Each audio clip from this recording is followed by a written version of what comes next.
the President and Chairman of the Governing Council, Mr. Olusegun Mojeed, FCIPM, the Vice President, Mr. Henry Unuako, MCIPM, the National Treasurer, Mrs. Ogochukwu Egwonu, MCIPM, the Registrar and Chief Executive, Mr. Oluwatoyin Naiwo, FCIPM, immediate past President, Mr. Wale Adediran, FCIPM, our guest speakers, esteemed council members, distinguished fellows of our great institute, members and colleagues, invite guests, members of the press, ladies and gentlemen. I'm absolutely thrilled and honored to welcome each and every one of you to the Southwest Zone of the Chartered Institute of Personnel Management of Nigeria. Today, we gather here with a profound sense of responsibility for hosting this remarkable event, a public lecture that holds immense significance. The theme of the lecture, Leadership Acumen, a Panacea for Organizational Effectiveness in Turbulent Times, couldn't be more relevant in the face of the rapid changes and challenges we'll all encounter. In today's fast-paced world, effective leadership in organizations is more critical than ever before. So we need leaders who can steer their teams through the uncharted waters of a constantly evolving business landscape. And our intention with this lecture is to delve deeply into the heart of effective leadership, shedding light on the essential skills, traits, and strategies needed to guide organizations to sustainable success, even in the most turbulent of times. As leaders, we are well aware of the complexities and dynamics of the contemporary business environment.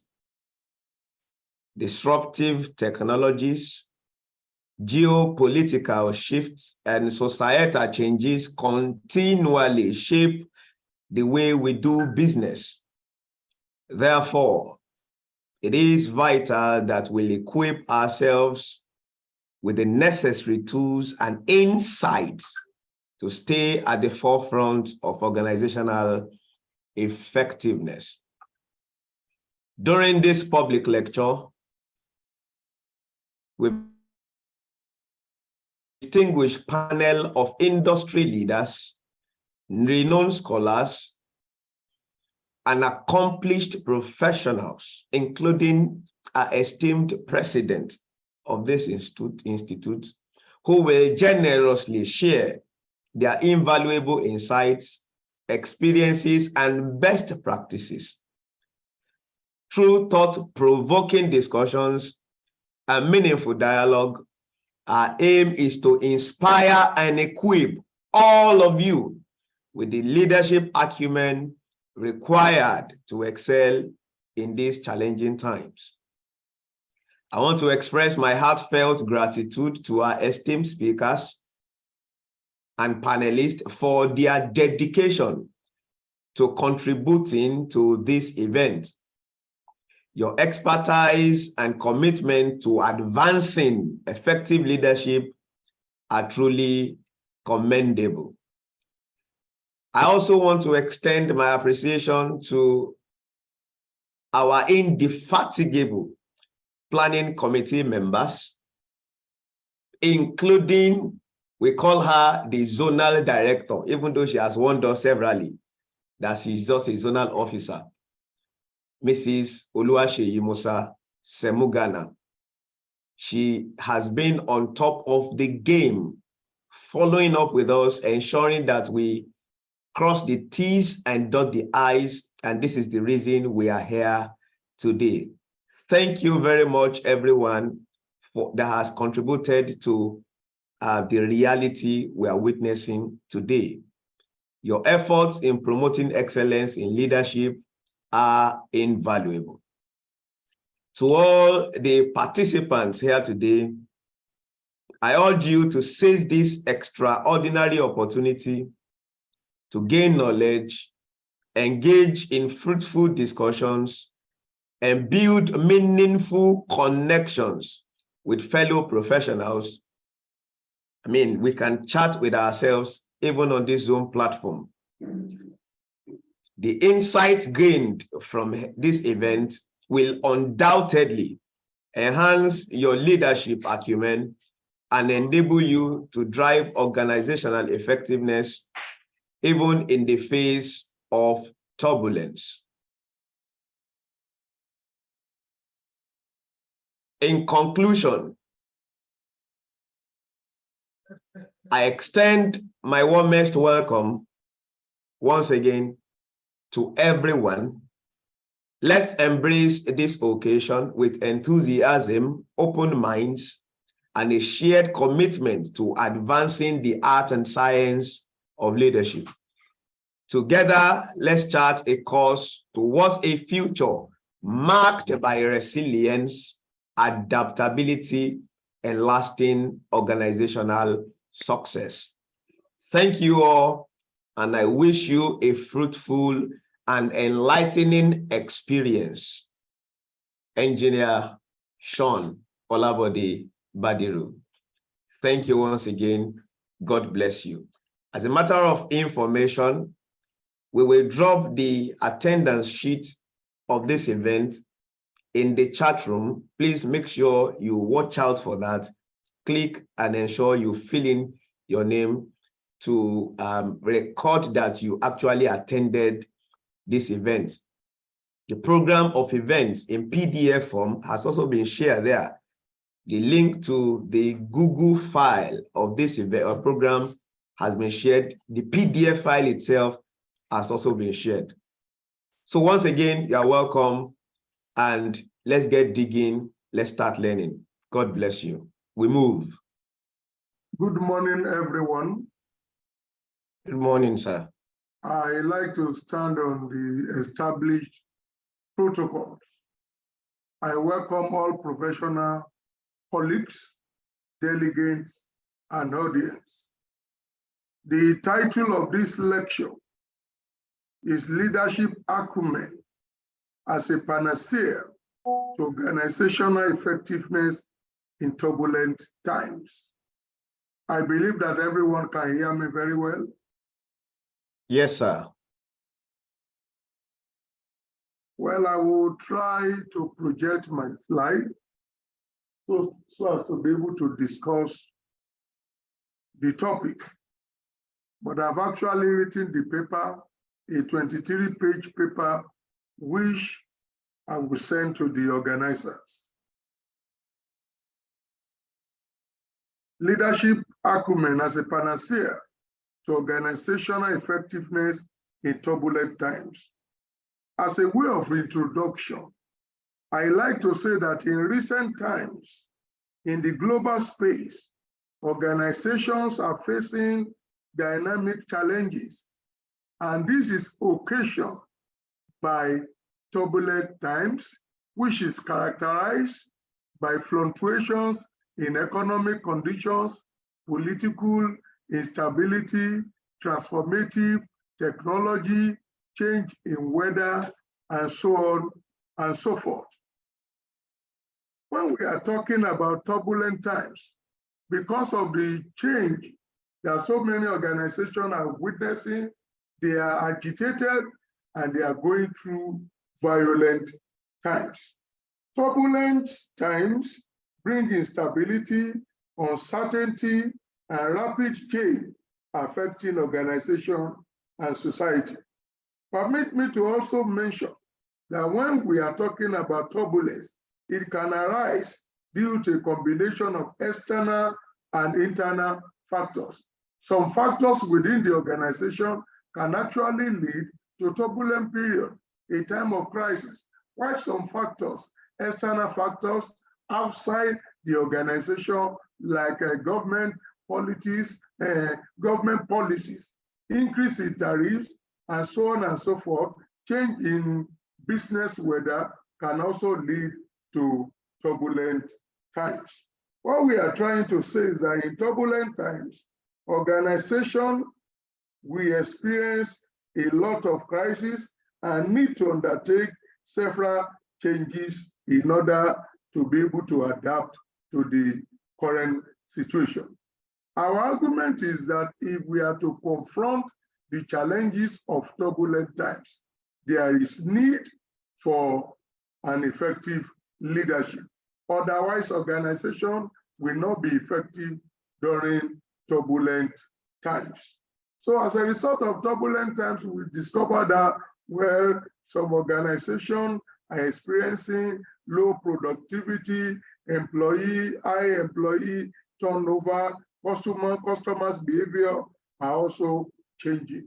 So it is no longer news that in this 21st century, a lot of organizations are witnessing turbulent times. The question now is, what is the solution?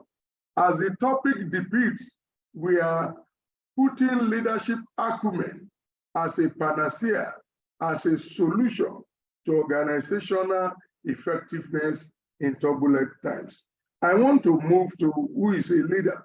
Before we begin to talk about leadership acumen, when we are talking about a leader is someone who guides and influences his team to achieve a desired goal.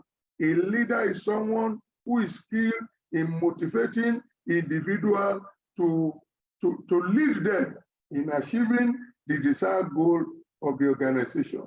According to Yuki, we can say a leader is someone who set the course, who chart a course, and then align his team, his subordinates, his followers to follow the course in order to achieve the desired objective of the organization.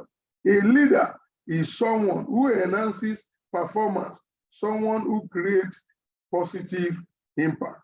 Now, when we are talking about leadership acumen, what exactly do we mean? We are trying to talk about leaders who is skilled, who has the expertise in showing some qualities, some abilities in navigating the organization through turbulent times in order to achieve effectiveness. I said leadership acumen helps leader steer organization through turbulence with knowledge, skills, and abilities.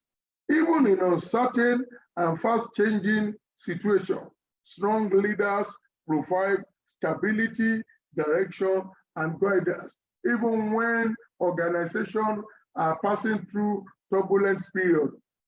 A leader with acumen will know how to navigate the situation in order to deliver the organization. Effective leaders adapt to changing circumstances. Successful leaders have unique traits and skills. And to explain, I use the example of Steve Jobs.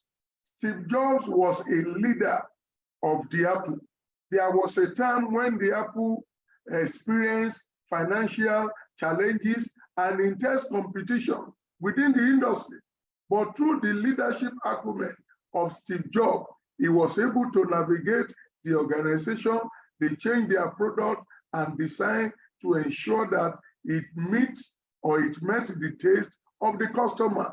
And at that period, Apple began to produce products like iPod, iPad, and so on and so forth. And as a result of the leadership acumen demonstrated by Steve Jobs in the industry now, Apple is still being prominent. It is as a result of the strategic thinking of Steve Jobs as their leader. I also use the example of Lou Gerstner, who was the CEO of IBM at the time. When IBM was facing some challenges because of the exponential of computer sector, What he actually did is that he changed their design from hardware to services and software. And through this strategic plan and strategic restructuring, IBM is still in the business up till today.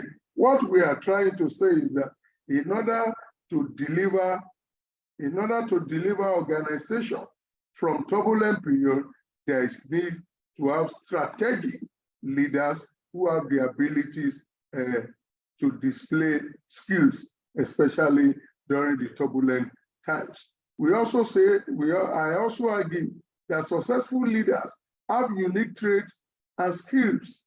I also use the example of Okonjo Iweala. There was a time when she was the Minister of Finance in Nigeria. She had to introduce the trajectory of an economic reform through a negotiation. She also pleaded a debt relief from Nigeria. And because of the way she was able to lead as at that time, where Nigeria as a country was able to navigate a turbulent waters. Having said, I want to say, leaders who are endowed with acumen have some key attributes which I would like to mention. One of them is that a leader who is endowed with acumen, number one, is a strategic thinker. I'm not talking of the kind of thinking that will lead to hypertension. I'm talking of the kind of thinking being embarked upon by a philosopher, a strategic thinker, someone who has foresight, who is able to see into the crisis and then adapt and bring some innovation and new things that can help the organization to come out of the turbulence. Another thing is that a leader endowed with acumen is someone who makes good decisions, sound judgment in complicated situations. In turbulent times, organizations are faced with complicated situations. They are faced with complicated times. But a leader who is endowed with acumen must be able to make sound decisions, shrewd judgment that can actually enable the organization to come out of this turbulent period. Leaders endowed with acumen must communicate very well. That is very, very important. Even if a leader has a vision, because a leader who is endowed with acumen must also have a good vision for the organization. But it is not just enough to have a good vision for the organization, but the leader must be able to communicate the vision in a precise, in a concise, in a clearly manner. To borrow a page from a Kistonti, as a leader endowed with acumen, if you are communicating, whatever you are communicating to your team must be clear, it must be concise, it must be unambiguous, and it must be correct. Communication skill is also part of the key attributes of a leader endowed with acumen. So I'm trying to mention the key attributes of leaders endowed with acumen. I've mentioned vision. I've tried to explain that he must be a strategic thinker. He must be able to communicate very well. When you have good vision, you need to find a way of communicating it to your team so that they will be able to catch the vision. Another one is to say that leaders endowed with acumen must also use emotional intelligence to navigate relationships. Leaders with emotional intelligence will not only understand their own emotions, but they will also be able to understand the emotions of those working with him in that organization. He must be able to empathize and then be able to establish good relationship in order to carry them along. I also said that leaders face complex decisions with limited data and unpredictability. Leaders' acumen becomes an amalgamation of knowledge, skills, and abilities. The core of the argument is that a leader who is endowed with acumen must be able to use all these key attributes in time of turbulent times in order to save the organization. There are two ways to it. When organizations are confronted with turbulent times, if you have a good leader, you can thrive. That is, you can come out of the turbulent time. Otherwise, the organization can sink. And the world today is full of several examples of organizations who sank because their leaders were unable to exhibit leadership acumen. I now move to the role of leadership acumen in organization effectiveness. I said proficiency in leaders is crucial for organizational efficiency, particularly during times of instability, navigating and exercising leadership in terms of uncertainty, ambiguity, and so on and so forth. What we are trying to say is that if you are a leader who is proficient, who has skills in taking sound judgment, in communicating very well, in time of turbulent time, through the exhibition of this acumen, you are likely to deliver the organization. And I want to cite the example of Winston Churchill. Winston Churchill was the Prime Minister of Britain during the Second World War. But because this guy was very, very skillful, because of his resolute determination, that was number one, because of his strategic thinking, and because of his communication skill. In time of that Second World War, Britain was actually distressed. They were facing a lot of pressure from the Allied forces. But because of his communication skill, he was able, through his communication skill, to give hope to the people. Through his determination, he refused to enter into negotiation with Nazi Germany. He entered into alliances with Soviet Union and USA. And at the end of the day, Britain was delivered. They had victory during the time of Second World War because of the leadership acumen of the Prime Minister at that time, Winston Churchill. So what we are trying to say is that in turbulent times, if an organization is blessed with leaders endowed with acumen, they are likely to adapt and change in right direction in order to come out of it.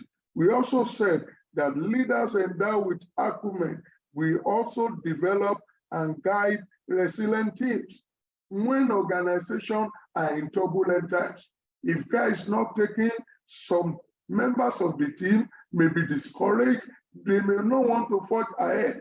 But a leader who exhibits acumen, who is skillful, who has the attributes I've mentioned, will be able to develop and guide his teams in order to achieve their desired goal. And in this case, I've cited the example of my principal, Pastor E. Adeboye, who is the leader of the Redeemed Christian Church of God.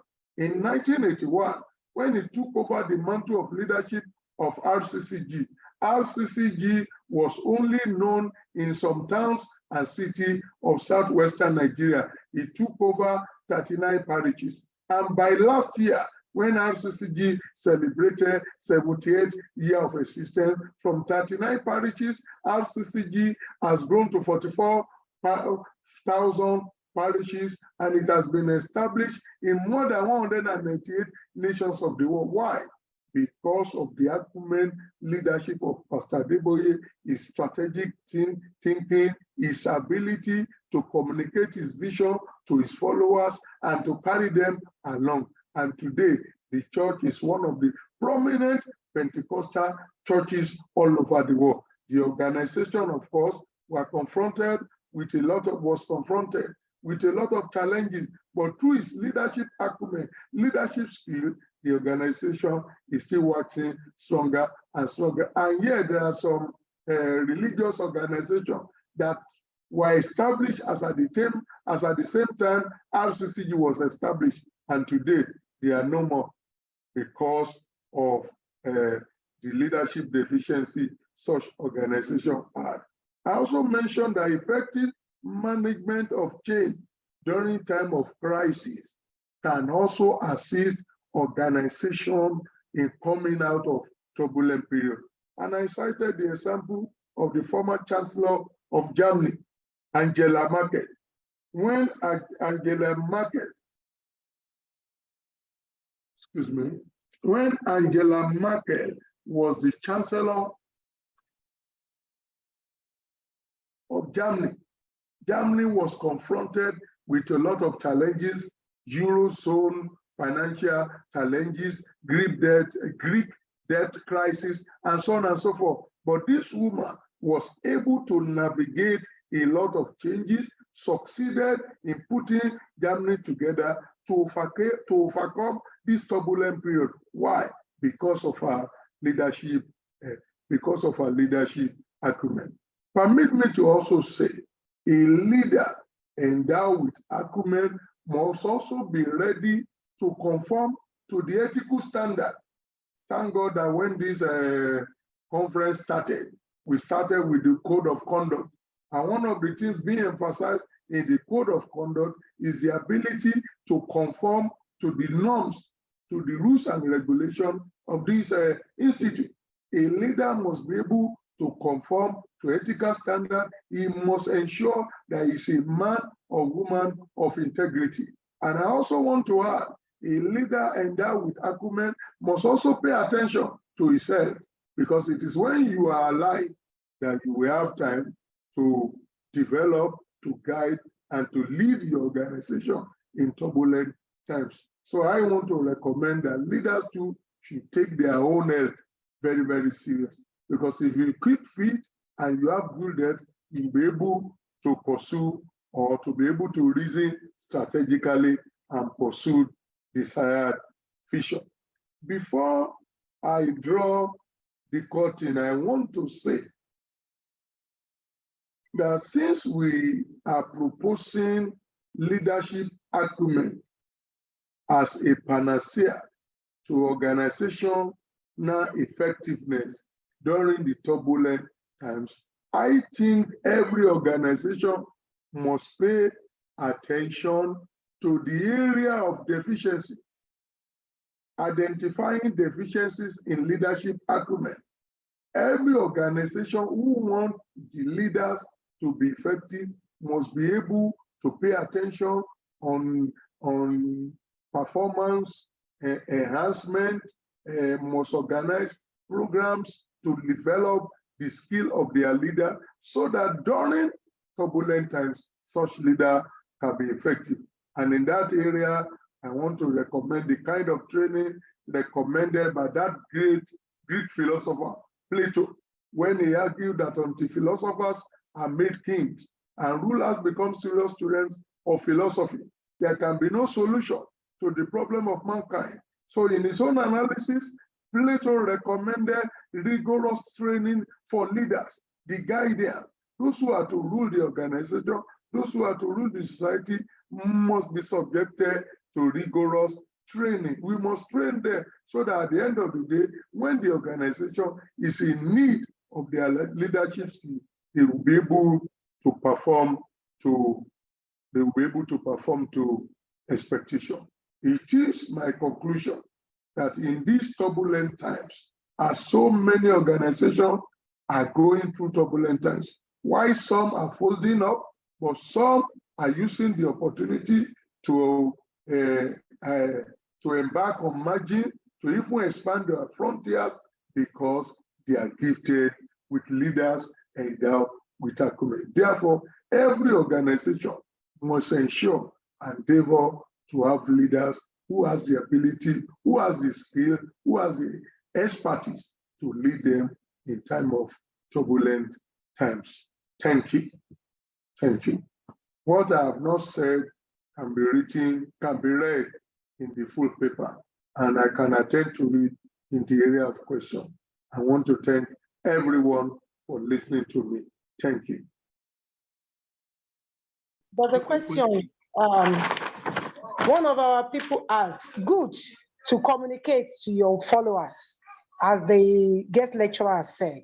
But he said, what if business owners don't want you to communicate as HR to your subordinates? What then do we do? it is good to communicate to your followers. But what if the business owner does not want you to communicate as HR? Then what do we do? Do you get that?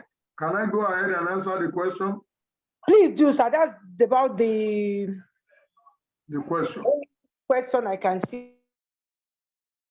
Well, I want to say, okay, there's another one. Any organization that is run with element of transparency, we don't want to hide anything, either from your team or from the leaders. And statistics have shown that organizations that embrace transparency are likely to flourish more, are likely to even overcome, to thrive during the turbulent times. But in coming back to the question, if the owner of the business does not want you as a leader to communicate very well with your team, well, I think you might need to explain to the owner, to let him know the relevance of effective communication. And I'm sure when we are talking about communication, it should not be one way thing. The leader will communicate with the team too can also communicate with the leaders. Like one of the scholars who define leadership, he said a leader is not someone that knows it all. You don't know everything, but at critical times, at perilous times, at challenging times, at turbulent times, you raise pertinent questions that can even make others to contribute. So if I were to be the person, I will explain to the owner of the business the relevance of the communication, and they still saying such should not be communicated. If I have my way, I leave that. I will leave that organization, because I believe that a transparent organization will thrive much more than the one that is running things in a secret way. That's the way I will answer the question. But I believe the leader can enlighten the owner to know the need for effective communication. All right, sir. Thank you very much. We have one other question and a hand is raised. But before we go ahead, I have my Oga Pata Pata in the house. Permit me to welcome to this call the President and Chairman, Governing Council of the Chartered Institute of Personnel Management, in person of Mr. Olusegun Mojid, FCIPM. You are welcome, sir. You are welcome, sir, and I throw away my salute, sir.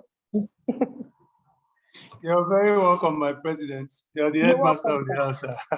Good, President. You are welcome, sir. Good morning, still. Good morning, everyone. I don't intend to barge into this session.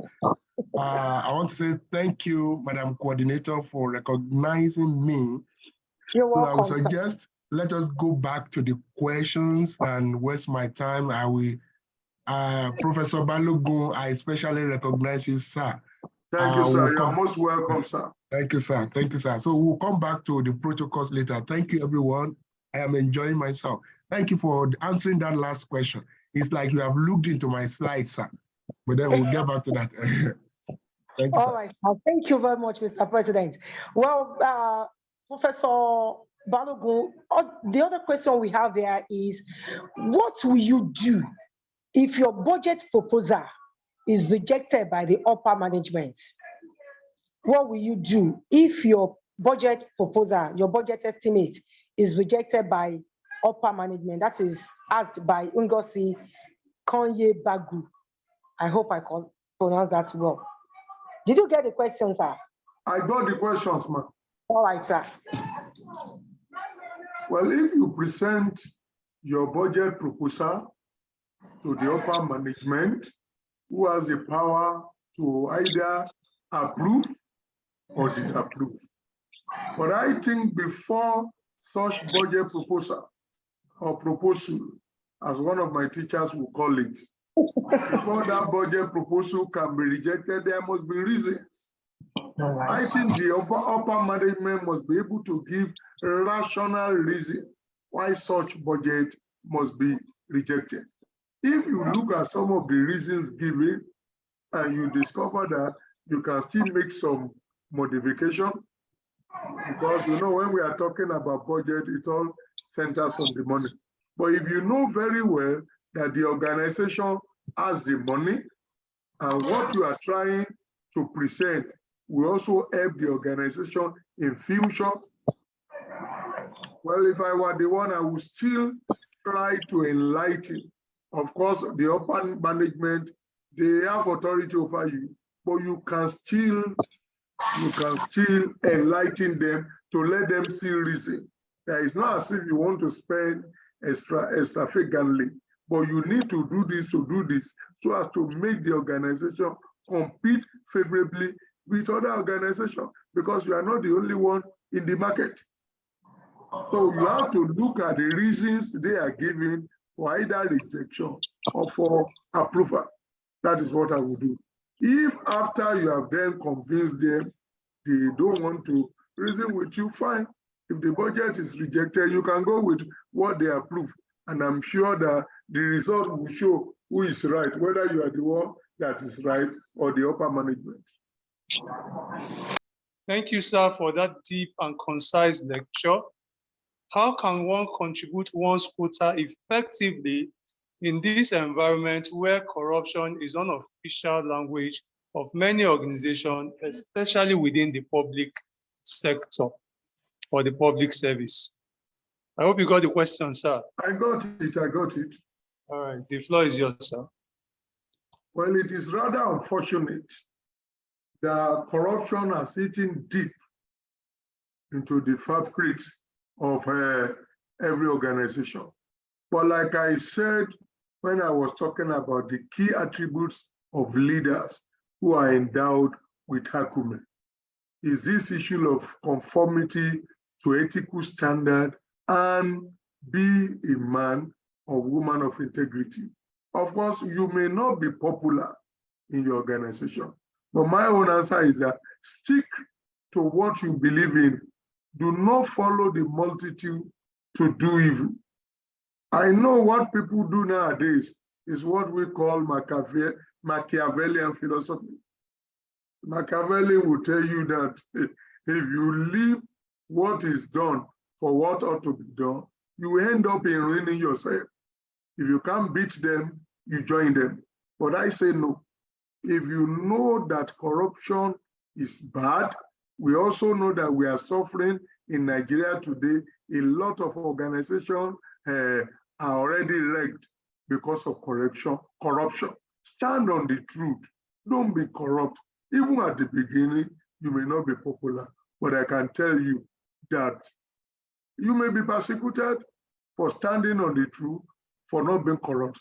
But at the end of the day, you have reward for it. So it's a matter of choice. It is a matter of choice. That's the way I would put it. Some of us lectured in the university, and by the lecturing in the university, and by the grace of God, we stood our ground, we stick to our wife, and we did not look the other way. Of course, others will abuse us, but what I know is that if you conform to ethical standard, it pays. Just make up your mind and stand by the truth. That's the way I will answer it. And then make sure that you are preaching that truth. Where you need to talk, you talk.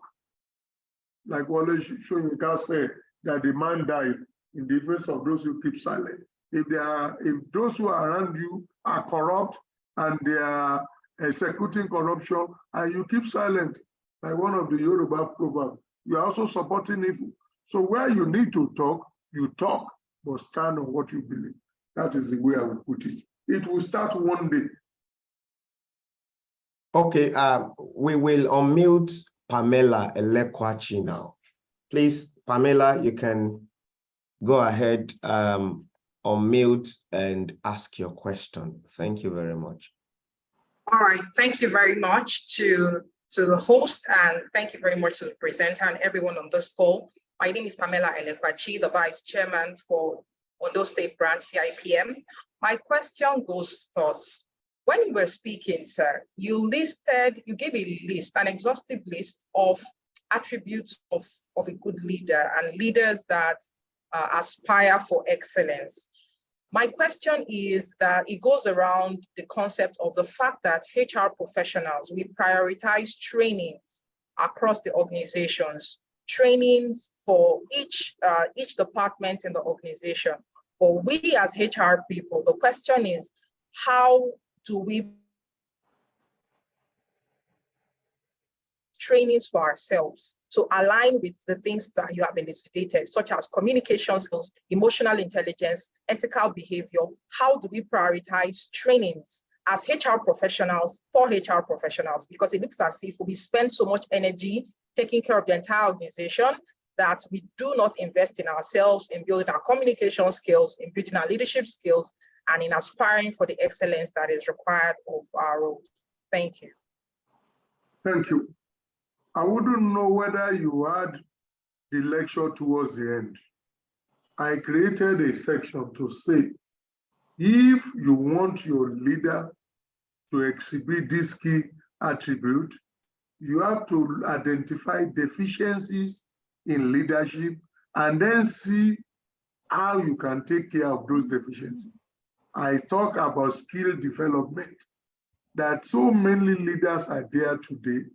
They are not given the direction, the kind of motivation they should give because they are not skilled. And how do you ensure that they are skilled? It borders on your question, self-improvement. And I ended by using Platonic dictum, where Plato said, every leader must be made to undergo rigorous training. That's where I said, until philosophers are made king and rulers or leaders become serious students of philosophy. In philosophy of education, Plato's philosophy of education, he recommended rigorous training for leaders. Leaders must be made to undergo training from time to time. And for example, that one has come into even academics. You discover that you are mandated to attend conferences to undergo training from time to time. So it was part of the lecture. I even said that organization who is interested in having leaders who must be made to display Acumen must be ready to take care of this deficiency. That was the last part of the paper. I also wish that maybe the full text be put on the web so that every one of us can go through the full text. But then, to answer your question, apart from the rigorous training that the organization will give or will arrange for the leaders will also endeavor to train themselves. You have to embark on self-development. We are talking about HR profession.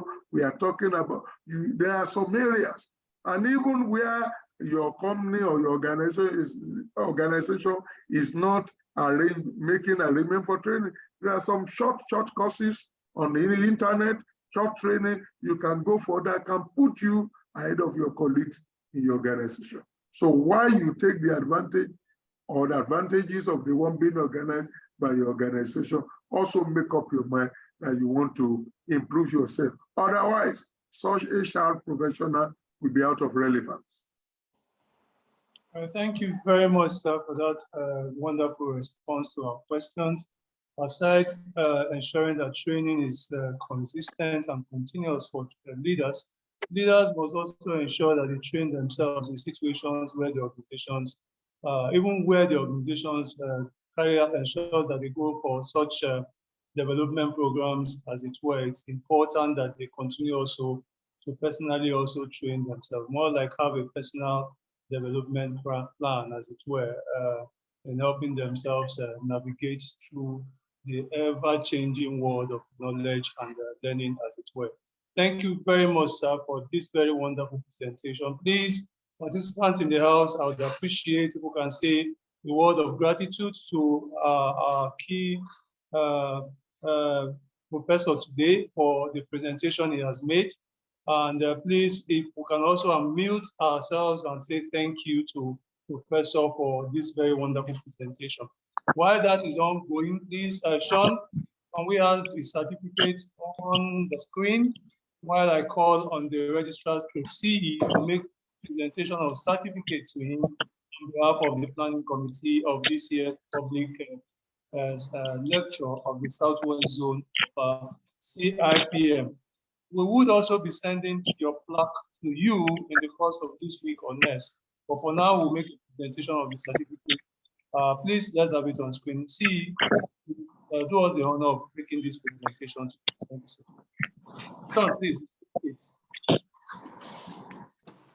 If the CE is not on call, can I call on the immediate national treasurer of the institute, Ima BJC, to please do us this honor? BJC, can she be unmuted and allowed? Okay, she's now a co-host. Madam, please, the floor is yours. Okay, thank you very much, my chair, Mr. Aniagbata, and then the chairman planning committee, Badiru. It's my pleasure on behalf of the CE to say thank you, and on behalf of leadership, the president is here, and other council members are on this call. Professor Oladele Balogun, thank you so much, sir, for the knowledge you've shared. It's definitely obvious that this is a well-researched work, and you have shared various knowledge.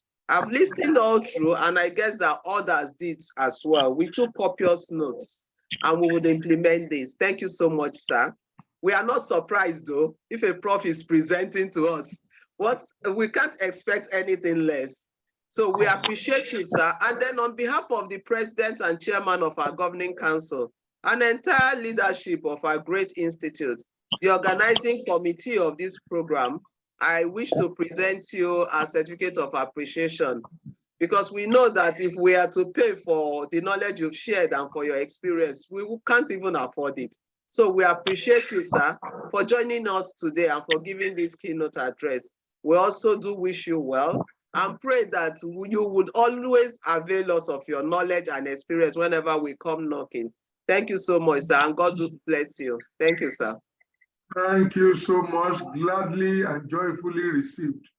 And I want to thank Mr. President and the leadership of our institute for this great honor.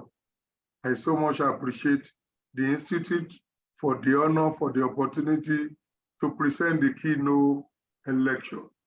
God bless you all, and God bless our institute. Thank you so much. Thank you, sir. We celebrate you. I'm sure they will forward this to you, sir, so you will have a copy. Thank you, sir. So I will forward the full text of the paper now to Engineer Sean Badiru, so that others can have access to it. Well, I appreciate that. Much. Professor Oladele Balogun, for this wonderful presentation. Like the IPNT has said, we'll forward the certificate to you via your email, and then ensure that you get your plaque within the course of next week. Thank you so much for this very wonderful. Thank you, sir. Thank you so much. Thank you. Thank you. Please, let's all give him a round of applause, even as Prof exits to attend another program that we have. Good afternoon, everyone. It's still morning, 11:26. Once again, good morning and good morning and good morning. Ima, I don't know where you got that version of my profile. Now I'm beginning to suspect that you work in EFCC. So, but nonetheless, I'm glad to be here. I'm glad to be here. Sean, I believe I can share my slides. Yes, boss. Okay. Please remember to share with video. Okay, share sound. I don't want to receive query today, sir. Optimize video clips. Yes, sir. Okay, don't worry, we are here. What do you call it? I've told you that your system is always the one that is complicating the matter. It's not me. Because Sean is not doing the ordinary. He's now, I told you, I'm looking for my slide, Sean. No, that's from your end, sir. Don't worry, it's okay, don't worry. I will show you what is showing me. I've always said this. Okay, don't worry. Let me show all and then move down. Don't worry, we'll get there. Okay. Share. Okay. Sean, I'm using you as my sounding board. Do we have my slide? Yes, sir. Okay, let me do the projection. Okay. Is my slide projected? Yes, sir. Okay, ladies and gentlemen, once again, I respectfully say good morning and thank you for having me. Some quick disclaimers before we move on, and apologies. Number one, I have a slight cold, so it's likely I'm not going to sound the way you used to know me. Also, that means I have my hand kerchief around me or my hand towel to do the needful. Number two, I am presenting this morning with the Bezali template. That is because I didn't have enough time to transport this archive material into the CIPM template. So sincere apologies. What other thing? Number three is that I listened to the question and answer during the prof's time. My fear is that I didn't want to speak after the prof has spoken, but then I was otherwise engaged. Now that the prof has gone ahead to prophesy, I wonder what I can now do. But let us look at this. I'm just looking at broadly what we call leadership acumen. And the rest of the slides will be talking about leadership. But what is acumen? Ability to make good judgments and take quick, and I will add, and winning decisions. You could see 7 keywords there. Don't bother. We can't take 7 in 30 minutes. Keywords means quintessential skills. So this is specially designed by Bezali, belongs to Bezali Consulting, but we are glad to share. And I'm sure later on, I will send the slides to the rest of us. So once again, thank you, everyone. Thank you, Sean, also for recognizing those on this call. I recognize the governing council members, all of us on this call, and that includes those of us in leadership, my humble self, the VP, the national treasurer, and the CE, then the entire member of council, the IPNT is here, who happens to be the chairman of our speed, and my dear friend, Kome Amonidundu, and the rest of us, the state branch chair, Sean is one of them, Ima Ogima is one of them, and my sister Antishola is also, Egbenga Igotun is also here, and the rest of us, because the reason I'm taking this time for the governing council is that this is one of the best governing council that we have had in years. Please quote me and write it down. What this governing council, the support they have given to this leadership for us to move the way we have moved, please take note of it. It's one of the best governing council that we have had in years. So I cannot but to recognize them wherever I go. And of course, some of you know me with this TGF, PGF. No amount of grammar I blew here today. It is the grace of God, the God factor. So I want to say thank you for having me. This is my number one caution.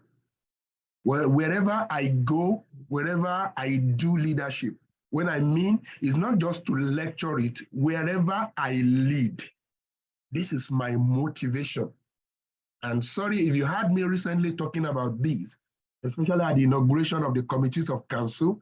I'm glad that the first acumen a leader must bring to the table is to know that leadership is not about him. It's not about her. Because we are all leaders at various, strata of the society. Leader at the home front, leader at the community level, at the state level, at the association level, even at the, at our worship place level, we are leaders. But each and every one of us must have this at the back of our mind. This is my number one acumen. It's either you get it or you don't. Leadership can never be about the leader more than the led. We are here for the people we lead. And is it in case if you are allowing the Nigerian situation to confuse you, I have good news for you. It's not only in Nigeria. We have this kind of situation. It's all over the world. Leaders are missing the road. But for as many of us that are willing to learn, there is opportunity for us to rethink our strategy. If we can restore the collective attitude that leadership is meant to be a joyful, difficult, and selfless responsibility, ladies and gentlemen, we will see companies and people become more successful. We will see employees more engaged and fulfilled, and the society more optimistic and hopeful. I am quoting Patrick Lencioni from the book, The Motive. And the day I read that book, it agrees entirely with what I've always believed. And I keep saying this, that my presidency of CIPM is not the first place I'm going to be a leader. I've been a student union leader. Even there was a particular leadership I was, I was leading, leading the K Guys Club and so on and so forth. So we have, and of course, my village club. I've also been the president. So we have led and we are still leading. But this should be what should inform every leader's leading and ability. Of course, when you're talking about Acumen, I cannot, now let me see, that's another disclaimer. I'm not going to touch all these. I'll probably touch 2 or 3 of these, and then we'll go into question and answer. You are seeing 7 keywords, and you can read just 6 of it. So the last one is a question mark. You can add your own. If I'm missing out anything, please go ahead and add your own. That is why you have the question mark there. Vulnerability and authenticity, responsibility and accountability, communication. I met the prof talking about communication, collaboration and teamwork, engagement, and the art of listening, which for me is equivalent to emotional intelligence. We'll come to that in a moment. So I'm starting off. The reason I'm using video, I have 3 of them in this session, is that this 3-minute video will save for me what I will have spent 25 minutes saying. That is the advantage I have from this video. So please enjoy this video. Let's not lose sight of the fact that we're talking about leadership acumen. So please continue to make your notes. That is the essence of this. The other one I want to talk about is vulnerability. The reason I keep talking about this is that I have not come here this morning to ask anybody to be a superhuman. No. As a leader, you can't do it all alone. Vulnerability, let me use the Nelson Mandela, that I have learned that courage was not the absence of fear, but the triumph over it. Why can't I, as a leader, be vulnerable? Why can't I raise up my hand that, no, that one, I don't know it. I need help. Because some leaders think that leadership is about knowing it all. Leadership is about being a superhuman. And I keep saying this, ladies and gentlemen, if you want to succeed, surround yourself with good people. Good people that you can listen to. Good people that can offer counsel and will be encouraged to offer those counsel over and over again. That is vulnerability. And my best author in the area of vulnerability is Brené Brown, Dr. Brené Brown. I hope I can. Okay, ladies and gentlemen, what's happening? It's not moving. I hope that's not network. Let's see. Okay, it's here. It's here. Showing vulnerability is no weakness, ladies and gentlemen. It is an act of courage that can lead to great triumphs for you and your team.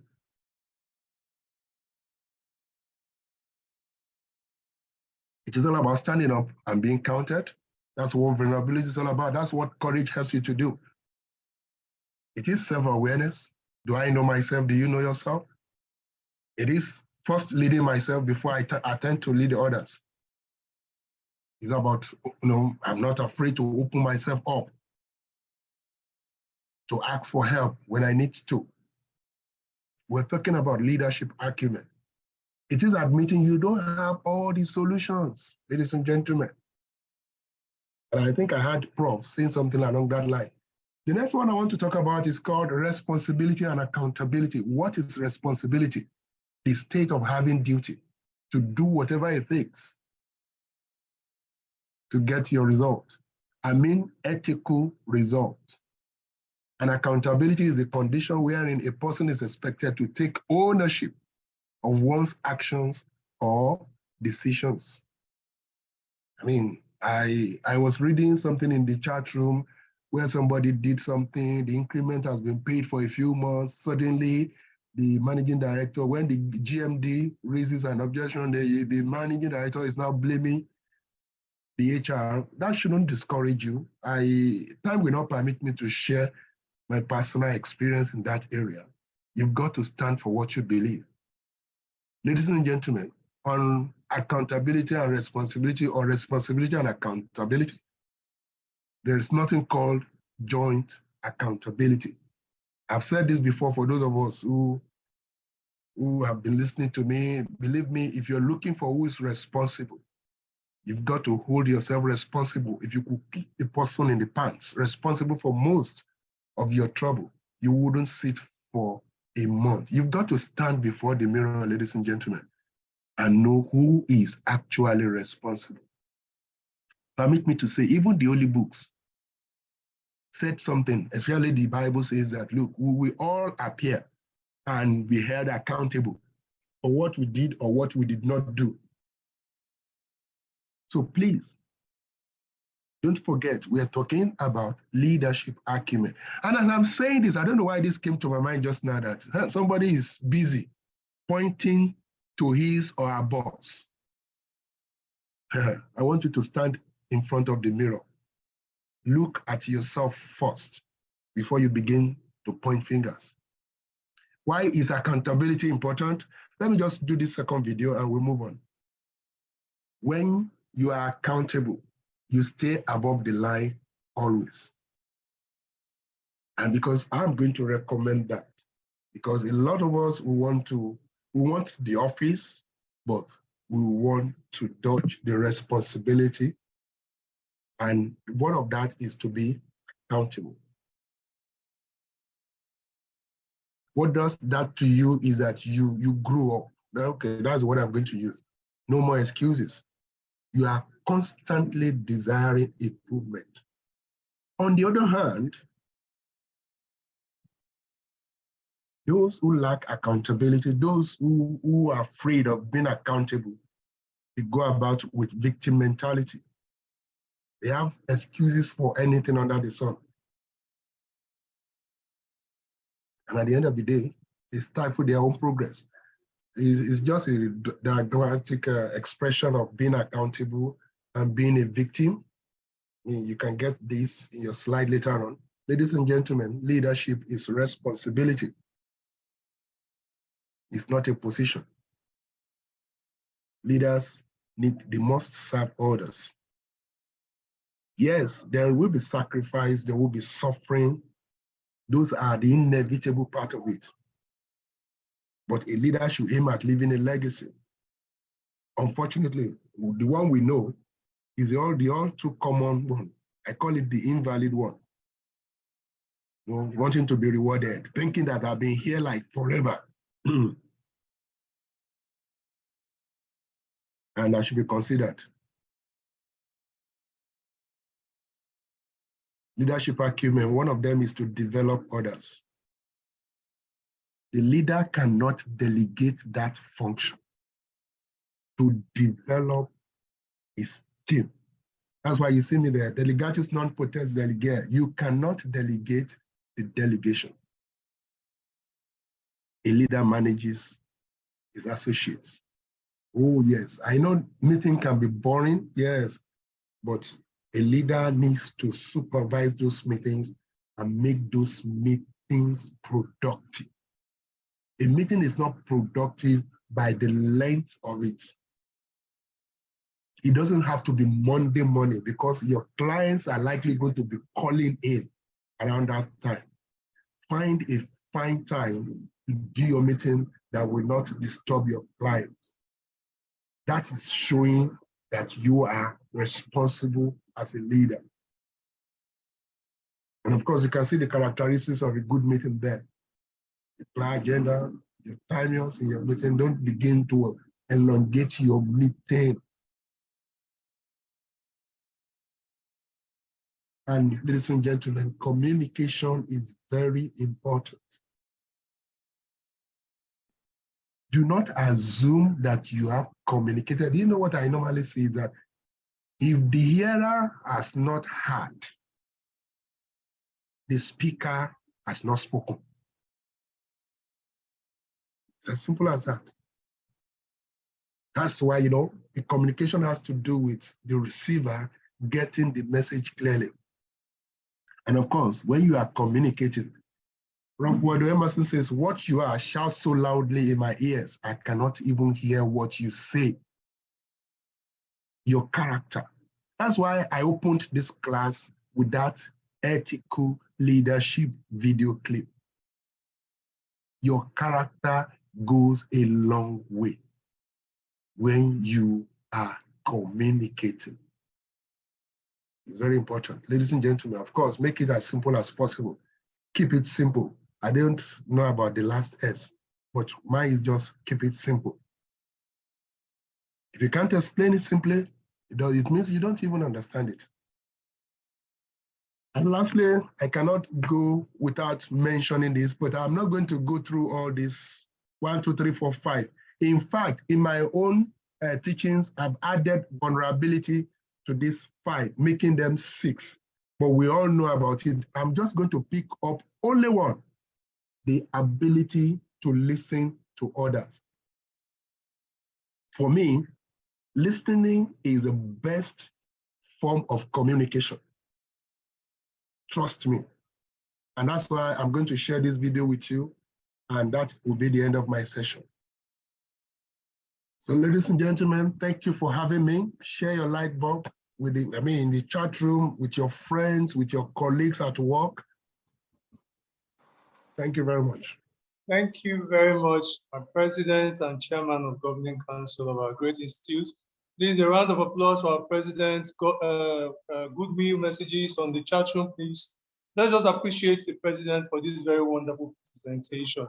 He started off by telling us that leadership is not about you, but more about the people that you lead. So it's critically important that the focus should be on the people and not on you as a leader, as it were. He led us into video session that talks basically about 4 components of ethical leadership. It talks about being honest, that is, your word must always be your bond. Let people take you for who you are, not begin to query everything that you say. You should not be the type that says good morning and the person has to go outside to be sure that it is morning. They also talked about respect for one another. The fact that you are a leader does not give you the right to talk to people anyhow, does not give you the right to belittle people. Accord them the respect that you wish to be accorded. That is very critical.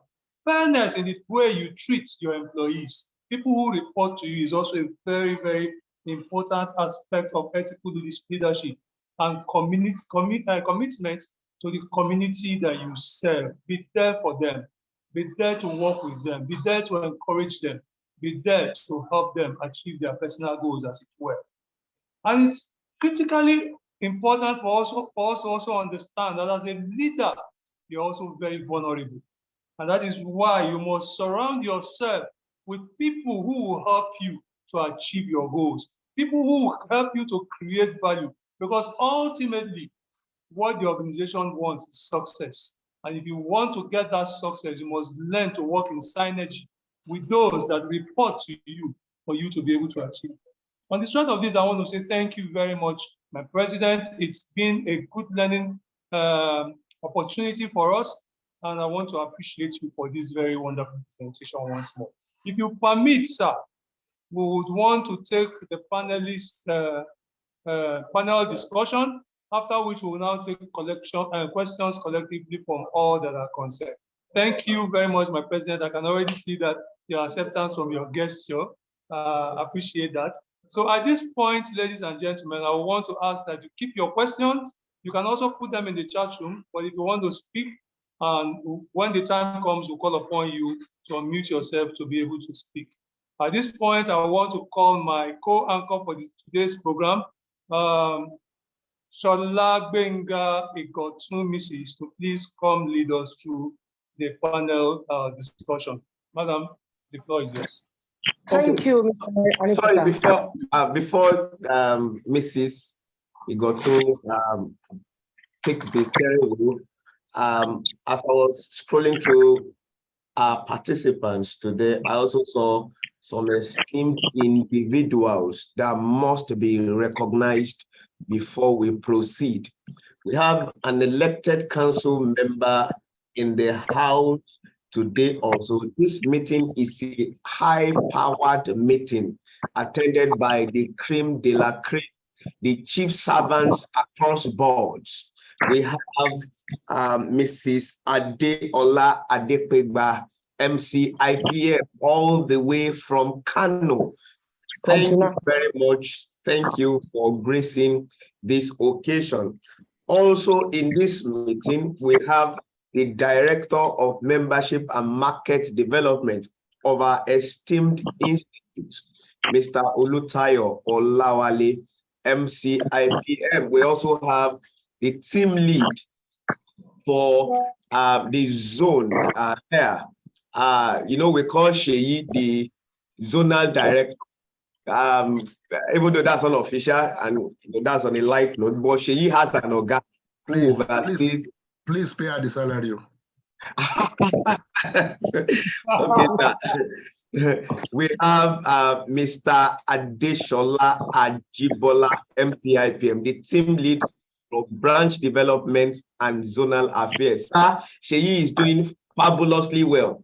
If I am to appraise her, if you can take this as our appraiser for the year, then please consider it that she's doing well from all of us at the Southwest Zone.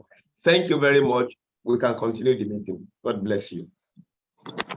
Thank you, the Chairman Planning Committee.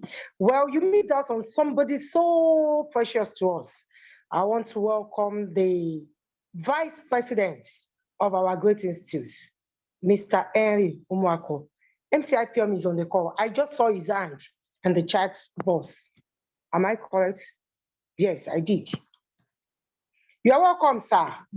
Good to see you. Glad to have you on the call, sir. Mr. Vice President, sir. Please, you can unmute, sir. You have the, yes. Thank you. Thank you so much. I wanted to ensure I have this background behind me before I show my video. Background essential is so important. Okay. Apologies for the few seconds to get to the background, but thank you so much. And it's just wonderful to be here all the way from Port Harcourt, South Nigeria. And we're joining this Southwest program. Glad to be here with everyone. Thank you so much. Mr. President, I greet you. Thank you, sir. Thank you. I greet you, my brother. I greet you. You're welcome. Well, the leadership of our great institute, please permit us to move to the next level of this project, and that is the panel's discussion on the topic that we have.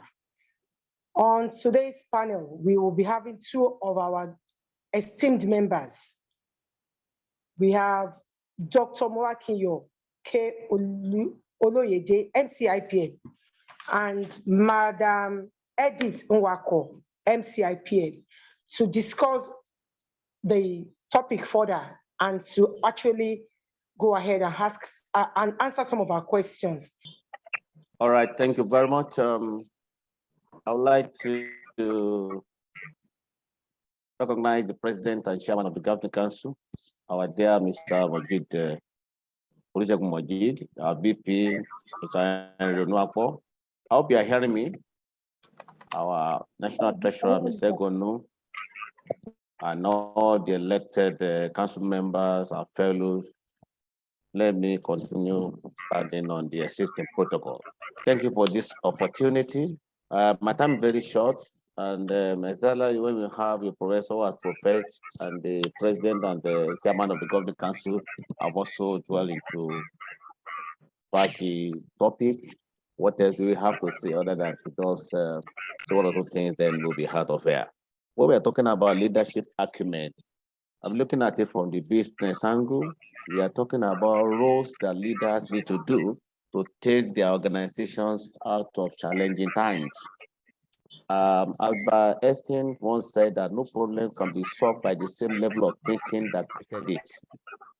We have a lot of problems, avalanche of challenges in offices, and some caused by the companies, some beyond them. But the challenge is that companies must get out of them. So the question is, leaders have to think or put their thinking caps and say, what are those things they can do to provide leadership as expected in terms of leadership habits, on how to engage, how to be, how to make decisions, and how to consider employees' well-being, including their own, and be able to drive the business. And talk about their beliefs about the business and how it must compete in the industry, and how to win business and in turn chart a new course for the organization. And talk about behaviors, especially the way they drive or devise some kind of strategy to define design operations, the structure of the organization, and measures, and talk about recognizing employee performance, and so on and so forth. And finally, the organizational impact. Need to look at how this is really quarterly or annually, and what are the potential improvements that these efforts are bringing. So when you look at all this, what we are saying that leaders have to do away with old habits, because those habits, like Albert Einstein said, cannot see them through. So our leaders need to bring into fore some elements of conscious leadership, which are the ingredients for the transformation that can get them out of the turbulence that the economy and perhaps through the businesses that they lead. So the leaders are supposed to be able to think in terms of what are the integrated ideals they need to bring to the fore, staying connected to the vision, to the mission, and the values of that organization. So the popular saying by a French writer, Anthony de Saint-Exupéry, is that if you want to build a ship, don't herd people together to collect wood and to assign them tasks and work, but rather teach them to long for the endless immensity of the sea. We are talking about turbulent times. The leaders need to think of ideal minds of people to have a larger picture of which they are part of and how fast they can go, so that if they are part of it, that they are considered they are together, running with the leader to accomplish all the set goals will not be a problem. The other bit is productive engagement. As a leader, that is interaction, response, interaction, and commitment of all that are with the leader. This is very important. People become leaders because they inspire confidence through their knowledge, the skills, and empowerment. But leaders today, many of them are under tremendous pressure from stakeholders, from board of companies, who are named because they were represented because of those skills they have. So they have a responsibility to harness those personal gifts and competencies to motivate employees to make the company stronger, even in the face of stiff competition and rapid changing customer needs, because things continue to change.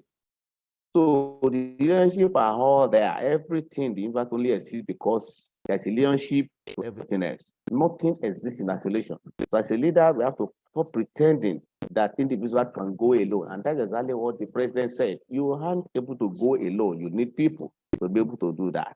So productive engagement means that you have to involve interaction, build commitment, breed trust, and inspire actions of the people that you are working with the view to accomplishing all the goals you set to take you out of the challenges of the time.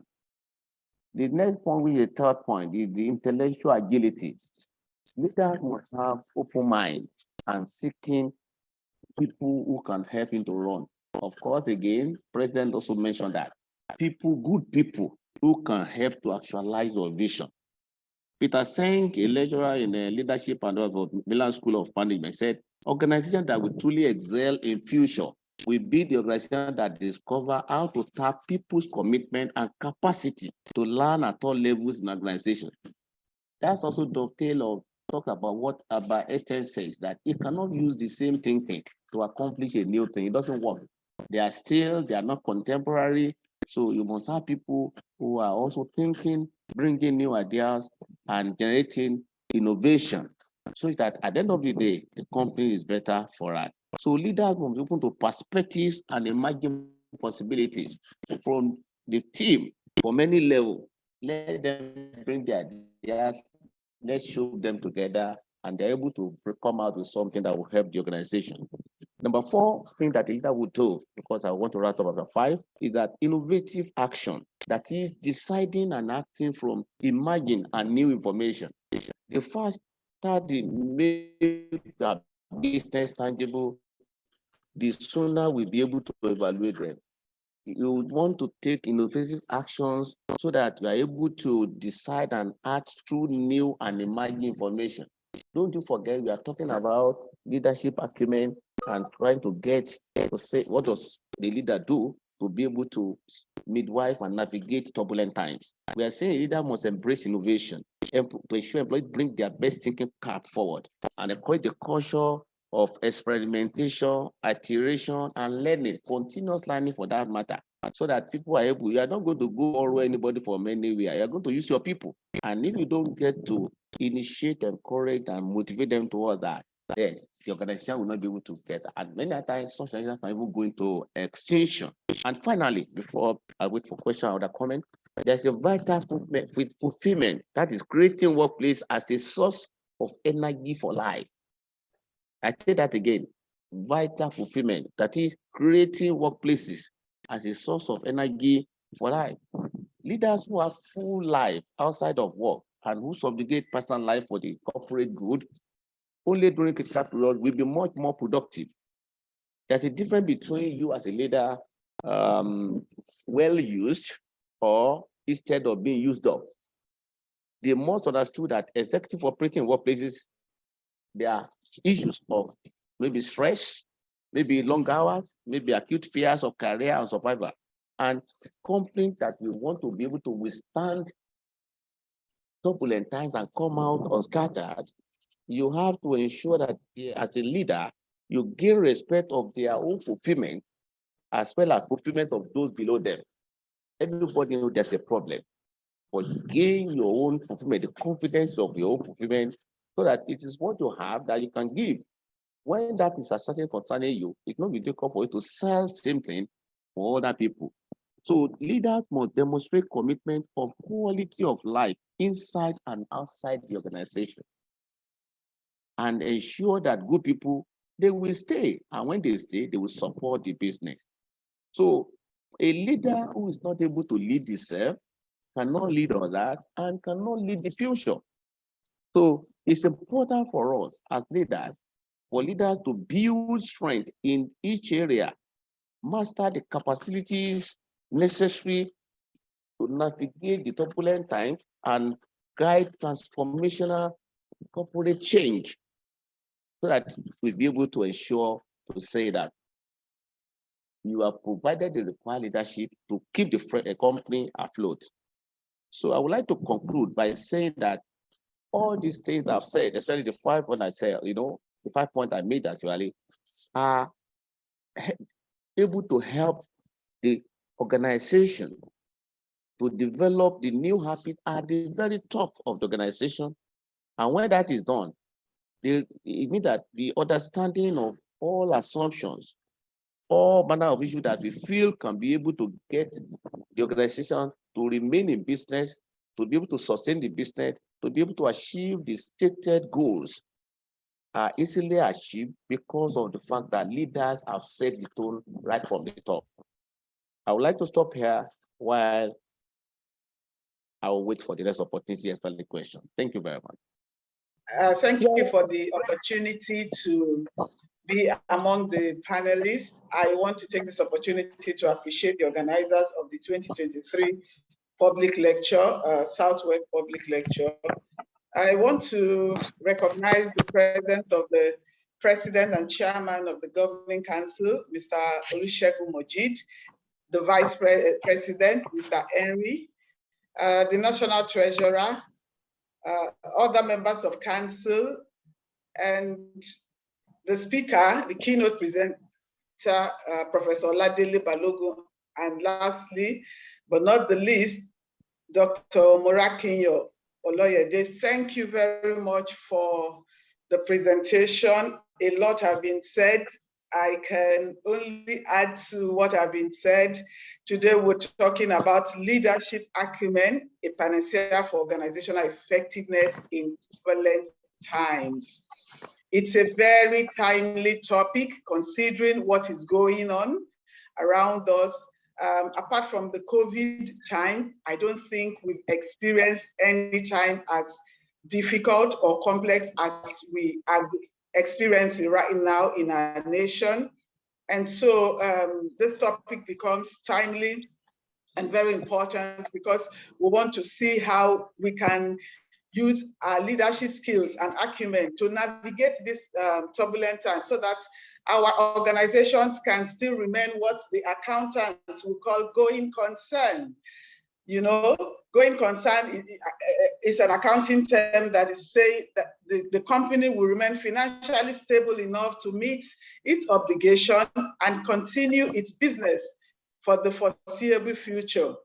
If you look at what is currently going on, that becomes a debatable saying. However, as leaders, what can we do? What are the acumen we can bring to bear that can serve as a remedy, solution, and help our organizations to remain a going concern? A lot has been said about what leadership is about, the different type of leadership acumen. And so I will not be going back to that. Turbulence as the topic, as is in the topic, I might have to speak a little on that.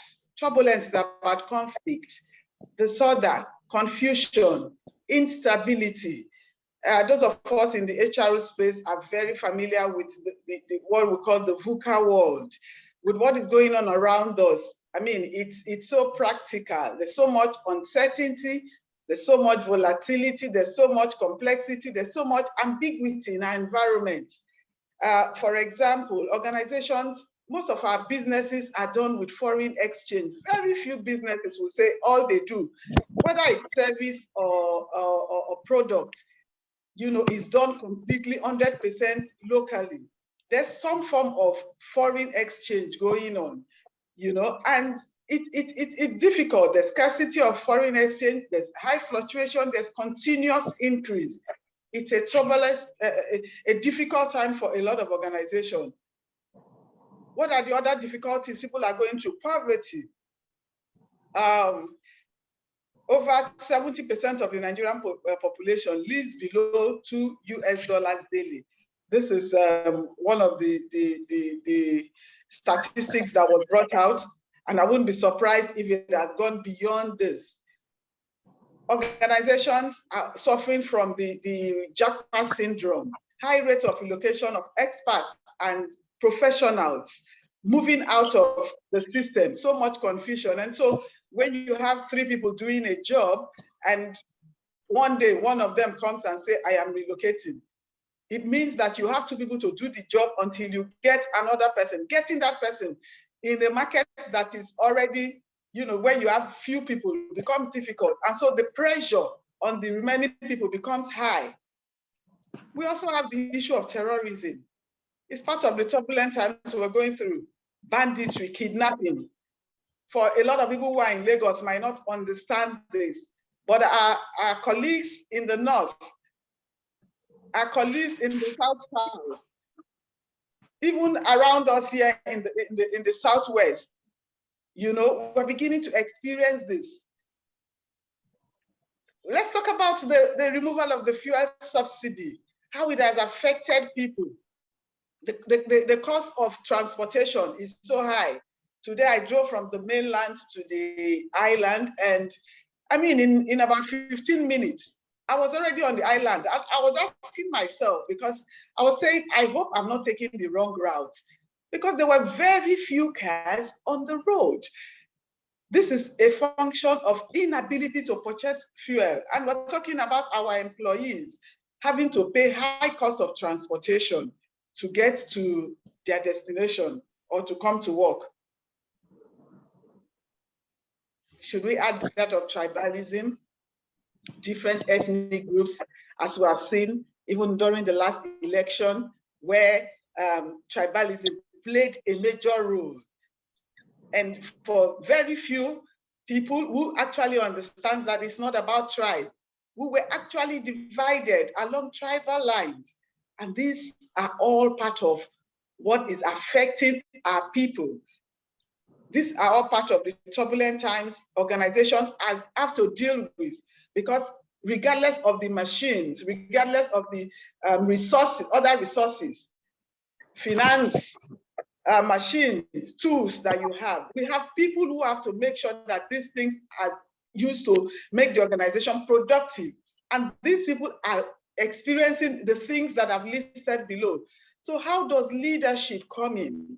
How do we help to ensure that the effect does not affect our people so much, and the company, like I said at the beginning, remains a going concern? First of all, as leaders, we must understand that yes, we have got titles, but these titles are not permanent. And so we're still humans. We're also employees. And therefore, in our actions, we must make sure that we bring to bear humanity in what we do.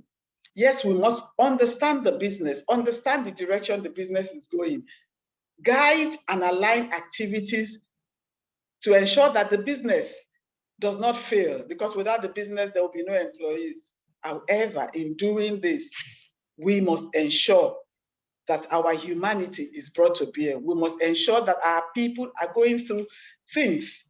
We must recognize that it's a turbulent time. We must understand this and bring it to bear in our work. Can you round up in 1 minute, please? I beg your pardon? Can you round up in 1 minute? Yes, I'm almost done. Secondly, we must remain flexible as an organization. Yes, the last speaker mentioned that there's a way we are used to doing things in the past, but is that way going to help us, considering the turbulent times, considering what is going on? There has to be some level of flexibility. Some organizations have added hybrid work, where some of the employees work 2 days at home, 3 days in the office. But for some organizations, especially the manufacturing one, you can't move the factory home. But we must find a way around it, ensure that there's flexibility. A lot have been said about communication. When people know and understand what is going on, then it becomes easier for them to align. We must communicate as much as possible. You cannot over-communicate, especially when it has nothing to do with sensitive information that could damage the company. We must communicate, and communication is about speaking and also listening. Lastly, there has to be empathy in our actions. Our environment must be such that it's motivating and our employees look forward to coming to work. Then there must be prompt decision making. The times are changing. The times are very, very dynamic. And if we must survive, then it means we must be abreast with what is going on. Our decision making processes must not be full of bureaucracy. I work in an organization that during our last budget plan, we already tried to put something in place, knowing that there will be the removal of fuel subsidy. Yeah, we didn't know that it would be this much, but we made a little provision. And when it came, it didn't take us as a surprise. We were able to adjust immediately. And our employees saw that this company is not only thinking about how to meet its targets, meet its organizational goals, but they also care. So our people must see us as leaders that care. Okay. Without this, I think if we are able to put this in place as leaders, know that we are also employees, know that even though we have the titles, know that even though we work as leaders, our people must be carried along. When we do this, it becomes very, very easy to help resolve the effects or help elevate the effect of the turbulent times. Thank you very much. Thank you so very much.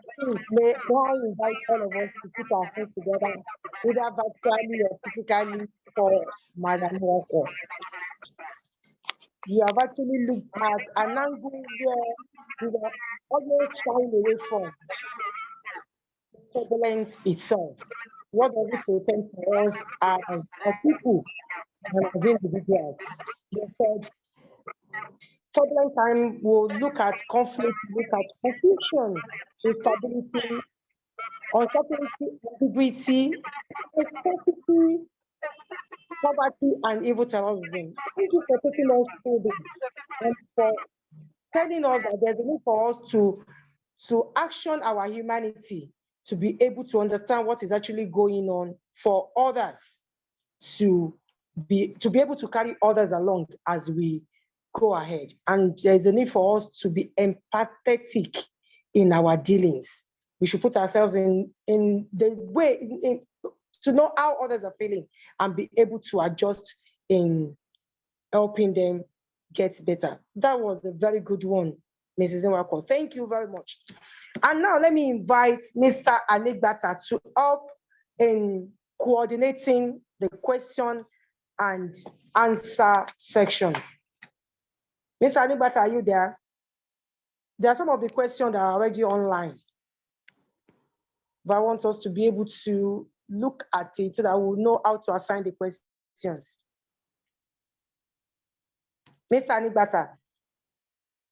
All right, I have some questions that are already written here from what we have on the platform. I'm not sure if some of them came after Professor left, and I'm believing that our president will be able to help us out with some of the questions. Please give me 1 minute. Right.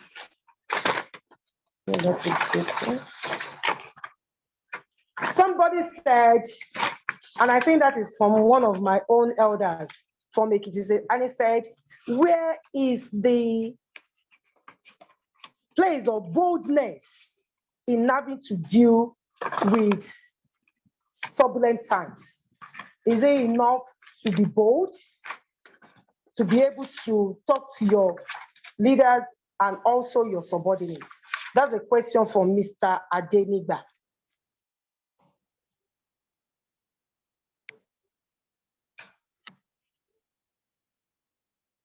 I'm hoping that the president can help us answer that question. What is the place of boldness? You're your own. My president, sir. Dr. Okay. No, don't worry, ladies and gentlemen, it's okay. Hello. Okay, Dr. Lady, just I will support you, sir. Yeah. Now, it's good to just pick a word and single it out. I just want to make an appeal that whatever you want to do, do not just single out one concept. In my presentation, I spoke about courage. Yes, courage. And I spoke about courage in conjunction with vulnerability. So even when you want to be bold, you've got to combine it with empathy. Even when you are standing against evil in ethical leadership, you've got to do it with respect. In the Southwest, there's a saying that if a child says that when I grow up, I will be eating the head of chicken anyhow. They said that the head of the chicken will not allow the boy to grow up. So when you have ideas, even in this turbulent time, you want to be bold, you think that things should be done in a certain way. Whether you're a leader or you're a follower, I want to encourage you, be strategic about it. Be be, the word I'm going to use is not sympathy, it's empathy. That was why I played the listening video. Empathy is a key skill of emotional intelligence. I've seen people with great listening skill who by listening have resolved issues, have solved problems. Yes, be bold, though. You must be bold at all times. However, be strategic in your boldness. Let us seek wisdom. As we're ready, there's another saying in the Southwest, whether the gun is loaded or it's not loaded, who wants to stand and allow anybody to face him with a gun? So that kind of thing. So I will stop there. Yes, it's good to be bold, but how strategic are you with your boldness? How empathetic are you with your boldness? How are you applying your boldness in wisdom? Thank you. Thank you very much, sir. Another person said, how does leading with ethics transform people? Then another person said, how are trust and ethics connected? How does leading with ethics transform people? That's first part Very of the simple. question. Very and simple. how it's connected. Very simple. I am a leader. I am leading by example. I'm not just saying do what I say. I'm saying do what I do. I'm bold enough to lead by example. I'm bold enough to, by the grace of God, come to equity with clean hands. I am trusting that with that, my followers should see something in me. They should see something remarkable. They should see something that could actually transform the way they do things. Time will not permit us to begin to tell stories, but many of you on this call know how I became president. It's not something I had planned for in the last 10 years or thereabout. But when the call came, we accepted it.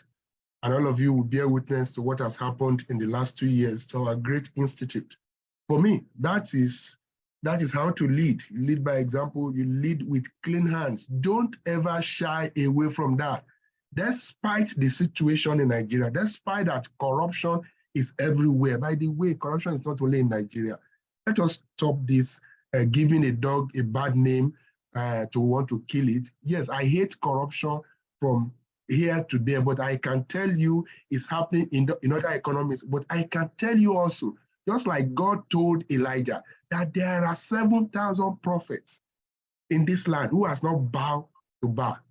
The same thing, we have people who are living clean in this country. So why don't I choose to join those ones? Why don't I choose to live my life, a corruption-free life? Why don't I show example in my own little corner? In my own little corner, who knows? It could be your first converts, could be your children, could be your children who see the way their father and their mother are doing things. Every wayward child in this country is from a parent. It's from a parent. What has happened to the home front? Are we taking care of the home front? So for me, that is how you lead, and ethics transforms human beings. Somebody makes us to smile that I'm not going to soil myself with the king's portion. That's how it starts. It's the grace of God. I know it is tough. It's not easy. The one talking to you is not perfect. I am work in progress. But we have the ability to choose good, to do good. We have it in us. It's innate. So let us grow that part of us. What's the other leg of that question? How is your jump question? You don't start it. Answered it two together. I said trust and ethics. Yep. How are they connected? You have done yes, of course. Yes, it's like do as I do. If I cannot close my eyes and believe you will do, in other words, if I can't trust you, whatever you say, but even if you greet me good morning, I'll go and check the window first and be sure that it's actually money. So trust is very important, very, very important.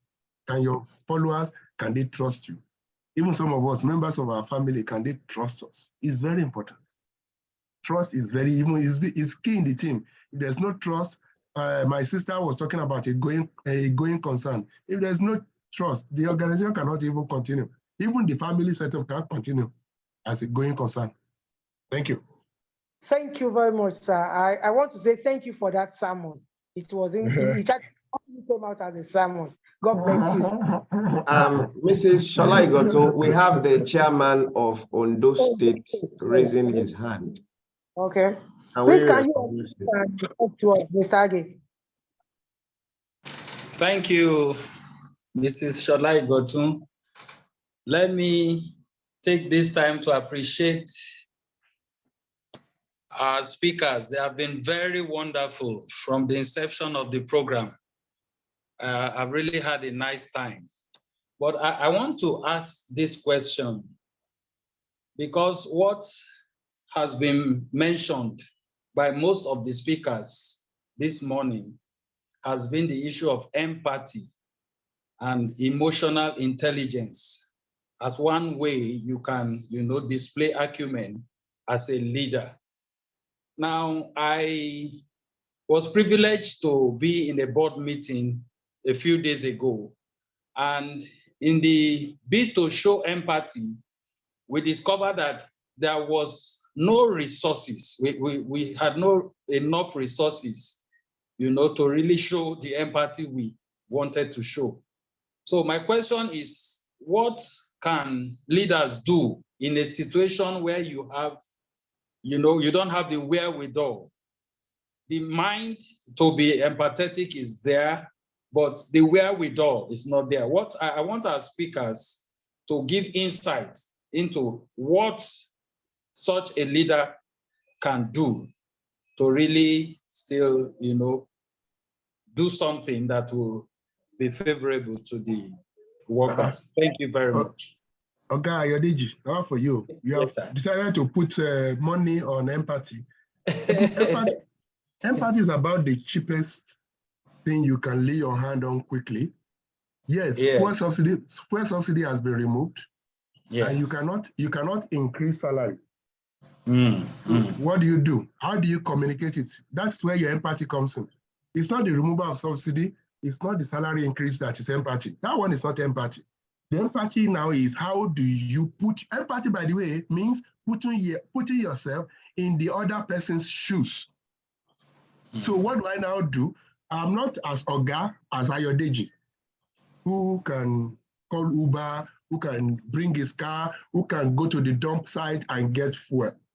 So how do we, the rest of us, like in the CIPM HQ, for instance, we had to go back to the drawing board and see. And when I read through the program, even there was no money involved. So there are so that we could use to, as palliative or to. So how about looking at the old people and say, okay, fine, ladies and gentlemen, why don't you reduce our coming to work to 3 days?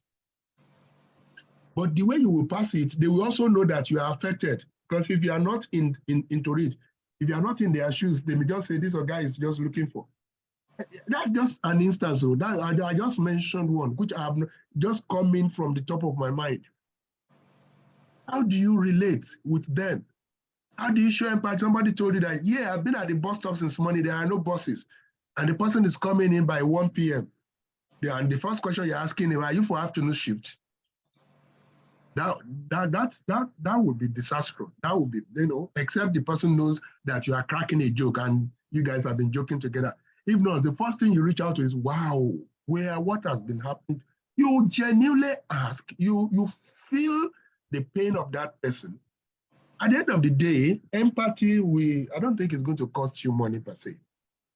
Empathy is demonstrated. Empathy is showed, is an attitude. So I wouldn't know why you are ascribing money to it. That's your salary increase you are thinking about. That one don't be empathy.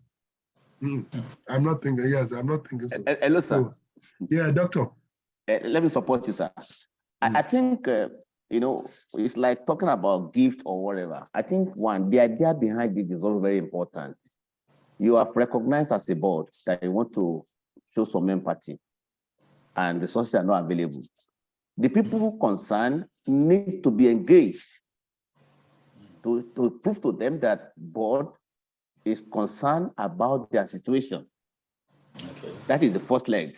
After that, the person feel happy that, oh, board is compassionate, board is sympathizing, whatever. So when you go later and now do something little, it will be so much appreciated. Or you have not communicated, they're not even aware. It's like you feel less concerned. You understand? And that's talk to what the president also said. So communicating. Who among the board will now engage the person? Inviting him to the office of the PS or whatever, make the person to feel important that they recognize him. Thanks, sir. Doctor. Yes, sir. But don't let them begin to behave like National Assembly people. We are poor, and then we are giving, and yet your board is awarding themselves 70 billion. Your board is riding in the best of cars. Latest Jeep. So we need to be careful. I don't want to believe that is their case. I'm talking that, let's imagine that truthfully, the resources. No, I'm talking generally now. I'm not talking about Ayodeji now, because we are still about 200 on this call. So part of empathy is to actually associate with the rest of us in our situation. For instance, when my sister was delivering at this thing, she mentioned all the regions where we have insecurity and volatility. She didn't mention the Southeast. So I'm just wondering, why are we quiet about what the atrocities going on in the Southeast? Are they not part of us? It's a conspiracy of silence. That is a place I used to go. I go to Ama, there was a brewery in Ama. I used to go to Oweri. Now I'm even scared. Can I? Because if your care is not taken, you step out there on a Monday, then you are toast. You are toast. So why are we keeping quiet? Who is showing empathy? Who is taking action? Who is doing something? Can you still hear me? Yes, I'll stop there. We are here, sir. Thank you. Thank you very much, sir. Let me go let the voice to this. I think what the president said was very apt. But like I said earlier, communication, like I've identified one of those things, whether the prof, doctor, all of us have mentioned communication in different forms. When you have ideas that are good as leaders, regardless of how stiff or serious the situation is, you have to engage people, communicate. You'll be surprised that maybe you have a village meeting or staff forum, you'll be surprised that employees themselves are the one who will be bringing ideas to let you know that don't worry, we're wrong with this. But if you keep the idea to your chest, and they are biases that you are top there, you are enjoying, even you too, you are suffering and smiling, you are complicating the issue.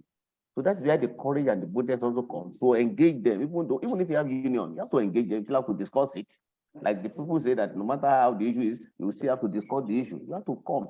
But the president will be fine in a way that they're able to see things from your perspective and say, suggestion, we would like to take suggestions. You'll be surprised of the quality of suggestions that the people that you are afraid will not listen to you will bring to the table. And that will help you to address that. That is the part of the courage that leaders have to exercise in the face of challenges. Thank you.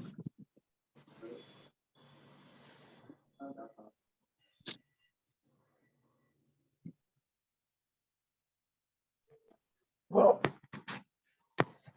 thank you so much, Taz. I don't think we have any other question. There's an iPhone 091 raising up his hand. I have 3 more minutes, ladies and gentlemen. Here. Right. Yeah. We have told people to make sure that their devices are named. So whoever this person is. Okay, iPhone, please can you, I've asked you to unmute. Can you go ahead and ask your question? Our president has other engagements. iPhone 091, please can you unmute and ask your question? Mrs. Sholagbengai, so please let's proceed with the event. Thank you very much. I think we are done with the questions. I have no other questions here. Mr. Anigbata, do you have any other questions with you? Mr. Anigbata. All right, let me thank the President and Chairman, Governing Council of the Chartered Institute of Personnel Management of Nigeria, and all other presenters. Dr. Oloyede, we appreciate you. Professor Oladele Balogun in absentia now, we say thank you. My own darling sister, Mrs. Nwako, you really did a wonderful job. Thank you so very much. I am not to give the vote of thanks anyway. So let me hand over to Mr. Anigbata or Engineer Sean for announcement. Thank you very much. Before the president leaves, Mr. Anigbata, the president is about, I hope he's still on this call. I know. The president has left. I wanted us to present. Great. Yes, I was going to the presentation. Yes, excellent. Well, we have the vice president here, luckily for us. As a matter of fact, we're going to have the presentation done seamlessly for the president and the panelists. So I'll be calling on the vice president of the institute and Mr. Henry Onuakpo, CIPM, to please do us the honor of making the presentation of certificate to not just the presidents, but to also members of the panelists of this we've had in this session. Thank you so much.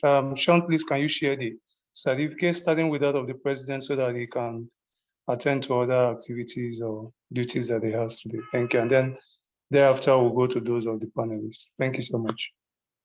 Okay. Let me just share. Sorry, a minute. Thank you so much, our organizers. Sorry, I may not be able to turn on my video. I'm in a hospital environment anyway. So, on behalf of the Southwest Zone, sincerely, our president, I had been on this call. I was not expecting anything less than what you have done. Because when it comes to leadership, you are one of the top leaders that have actually showed and paved the way of leadership, walking the talk. Thank you so much for what you have done this afternoon, the excellent delivery. And I'm sure so many of us took nuggets. Even while I was on the road, I was just telling myself I need to listen to this all over again. Thank you so much. And on behalf of the Southwest Zone of CIPM, we sincerely want to present this certificate of appreciation presented to Mr. Olusegun Moji, FCIPM, in recognition of your invaluable contribution as a resource speaker at our 2023 public lecture. The topic is on leadership acumen, a Panacea for organizational effectiveness in turbulent times. Thank you so much, and we sincerely appreciate your leadership. May I also want to say publicly here to everyone on this call, we have made the institute proud, and we don't take it for granted. Thank you so much. We'll take the president's acceptance of the certificate. President, thank you so much. Okay, by the powers conferred on me, this certificate is accepted unconditionally. Thank you very much. Thank you so much. Thank you so much, my president. We appreciate Thank you.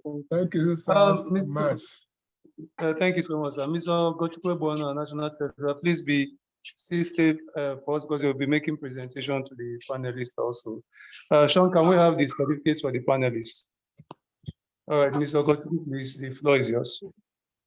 Okay, so I think, Doctor, thank you so much also. When I heard about, I think going to there about 29 years of experience, I told myself there's nothing more to speak. There's nothing more less than what you have done in terms of what you have delivered to us this afternoon. On behalf of the Southwest Zone, we present this certificate of appreciation presented to Dr. Moraki Oloye, the MCIPM, in recognition of your invaluable contribution as a resource speaker at our 2023 public lecture on the topic Team Leadership Acumen, a Panacea for organizational effectiveness in turbulent times. Thank you so much. We appreciate you. Thank you, Ma. You are welcome. Thank you very much. Thank you so much, my NC. The final person, please. That's what we take this one for. Can we have our own thing? My auntie, for the final letter, help us do this. Thank you.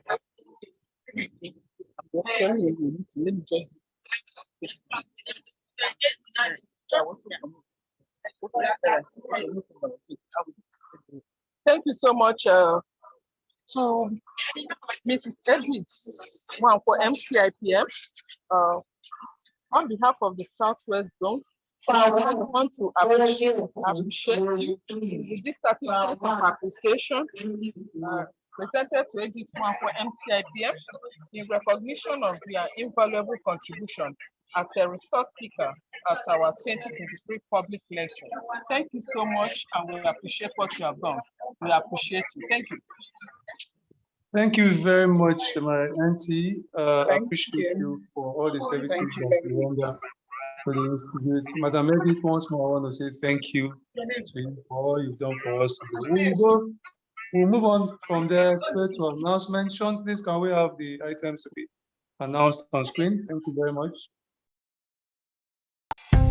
Industries are experiencing rapid and exponential bouts of change. Technologies have become more disruptive. The external market is more agile. HR is charged with shaping a progressive organization and nation. Join over 3,000 professionals to gain insight into cutting-edge solutions to help navigate the changing times and build sustainable HR practices that aid business and national development at the 55th International Conference and Exhibition and Emerald Jubilee Celebration of the Chartered Institute of Personal Management of Nigeria. Theme: Sustainable HR, Business and National Development. Date: November 13th to the 16th, 2023. Venue: International Conference Center, Abuja. Featuring engaging learning sessions, experience sharing by thought leaders, showcase of latest HR trends and tools, networking opportunities, and gala and awards nights. To register, visit www.cipmnigeria.org/conference.